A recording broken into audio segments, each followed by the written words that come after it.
الحلو بتاعي النهاردة بجد عدى كل توقعاتي. كنت متخيلة ان هيبقى حلو بارد كده، مجرد ان هو يرطب علينا في الجو الحر قوي ده، ولكن بجد عدى كل الحلاوة.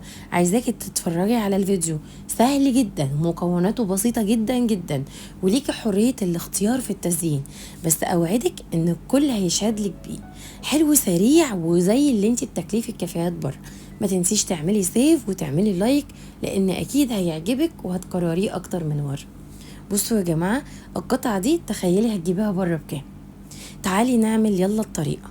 اول حاجة جبت في الخلاط بسكوت سادة تقريبا 25 حبة، معلقة من القشطة، معلقة من اللبن باودر، وعندي كيس من الكريم كراميل، وكوباية ونص من اللبن المغلي. ضربتهم كويس جدا في الخلاط، وبعدين نزلت في القالب بتاعي بالشكل ده. الطبقة التانية بسكوت سادة، اي نوع بسكوت هنرصه بالشكل كده، طبقة تانية من على الوش من فوق. خلصنا الطبقات، جبت اي شوكولاتة خام مع علبة كريمة حلويات، وسيحتهم وحطيتهم على الوش. غطيتها كاملة بالشكل ده، سبتها ليلة كاملة في التلاجة.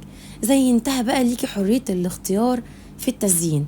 حطي شوكولات رشة، حطي كاكاو خام، حطي، اعملي كل اللي انت عايزاه. ولكن عايزة اقولك ان هي خطيرة، لازم تجربيها، وبالهنا.